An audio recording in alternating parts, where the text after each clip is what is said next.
Un communautarisme, c'est une nouvelle forme d'organisation communautaire qui mettrait en péril la République, qui mettrait en péril le vivre ensemble.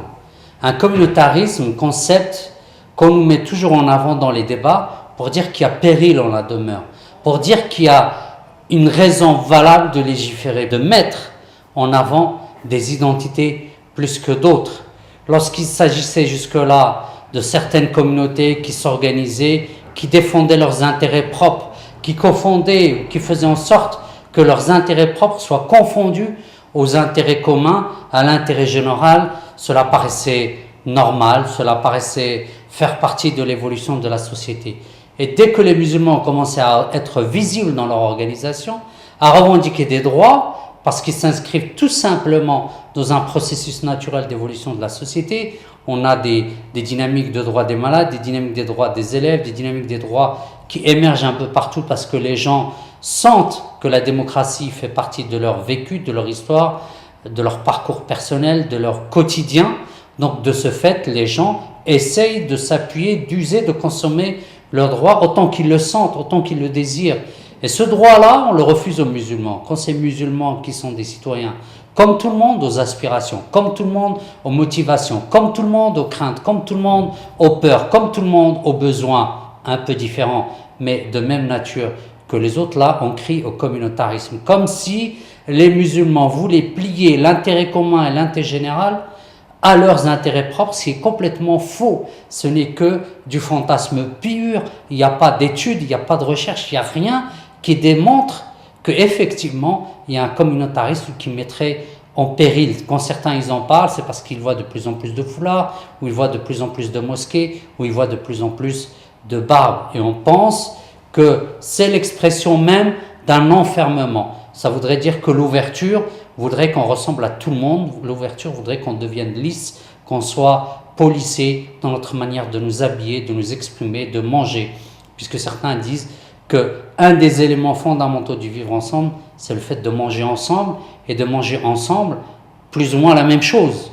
Et dès qu'on dit non, tu sais, moi je bois pas d'alcool, je mange pas de porc, là on s'interroge. Évidemment, les mentalités ont un peu évolué, on l'accepte plus facilement, quoique dans certains milieux, dans certains réseaux, le fait de ne pas partager le vin, le fait de ne pas partager la viande de porc vous rend un peu suspect. Qu'en est-il alors lorsqu'on jeûne, lorsqu'on pratique le ramadan? La suspicion parfois elle est plus grande, mais tout ceci est normal. Il y a des crispations, il y a des tensions, parce que notre présence en tant que musulmans, en tant que citoyens de référence religieuse islamique, c'est-à-dire de référence religieuse minoritaire, mais dans les valeurs font partie des valeurs majoritaires. Donc cette nouvelle présence bouscule des habitudes qui sont prises, bouscule des lectures très relativistes des principes républicains. En prenant l'exemple de la laïcité, contrairement à ce qu'on peut dire, l'islam vient renforcer la laïcité, l'islam vient parfaire la laïcité. Pourquoi et comment? Parce que tout simplement, une religion supplémentaire vient appuyer l'idée qu'il est dans l'intérêt commun et l'intérêt général qu'aucune religion ne soit au-dessus des autres. Il vient rappeler l'idée que c'est dans l'intérêt de tout le monde qu'aucune religion ne doit être plus proche de l'État ou de la gestion de la cité. Parce que qu'en est-il de la laïcité si ce n'est le fait de soustraire la gestion de la cité à la hiérarchie des dogmes? Et certains nous avancent que l'islam est incompatible avec la laïcité, que l'islam est incompatible avec la démocratie, que l'islam est incompatible avec la République. Et que l'islam, s'il est incompatible avec la laïcité, c'est qu'il y a confusion entre le temporel et le spirituel. Ce qui est complètement faux, parce que tout au long de l'histoire, c'est pas des imams, c'est pas des papes musulmans, c'est pas des églises musulmanes qui dirigeaient les sociétés. C'était des hommes et des femmes qui dirigeaient les sociétés dans le partage des idées dans la gestion de la cité. Parfois c'était des dictatures malheureusement, même s'il en reste encore au jour d'aujourd'hui, mais la gestion de la cité était soumise à la raison des hommes et des femmes, éclairée évidemment par des orientations et des principes islamiques, comme ici aujourd'hui, la gestion de la cité, elle est soumise à la raison des hommes et des femmes, éclairée par des principes républicains, par des principes démocratiques.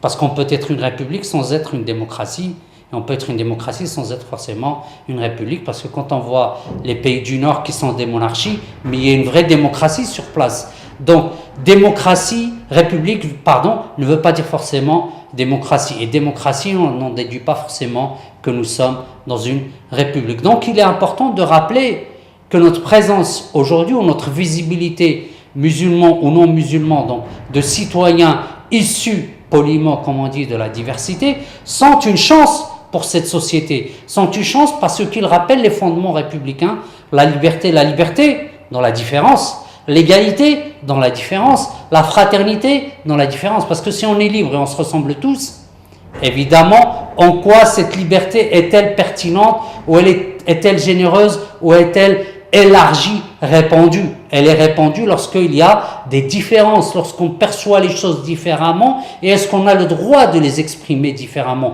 Est-ce qu'on a la liberté de les exprimer différemment ou de les vivre différemment? Et l'égalité a encore plus de force, elle a encore plus de pertinence lorsqu'elle se décline dans une société très diverse, où justement, parce que nous sommes différents, que nous devons avoir les mêmes droits. Parce qu'en ayant les mêmes droits, en se ressemblant, effectivement, la notion de droit est appliquée, mais c'est une application très relative. Alors que lorsque cette notion est appliquée dans des espaces où les expressions sont diverses et multiples, l'égalité devient le socle commun. Et à ce moment-là, on peut parler d'une fraternité lorsque je défends l'égalité pour l'autre, lorsque je défends la liberté pour l'autre, alors que je suis complètement opposé sur certains principes culturels et religieux à lui. Ce qui m'importe, c'est que ces droits soient respectés. Le droit à la dignité, le droit au travail, le droit à la santé, le droit au logement, le droit à l'éducation.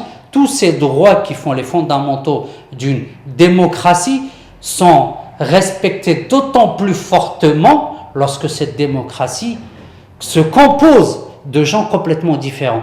Et la laïcité en sort encore plus forte parce que justement, on la recentre, on la ramène à une distance, à une équidistance entre toutes les communautés religieuses et les institutions de l'État, les institutions qui sont l'expression de la souveraineté populaire, parce que le principe de la laïcité, justement, c'est de mettre en avant, de protéger, de renforcer la souveraineté populaire.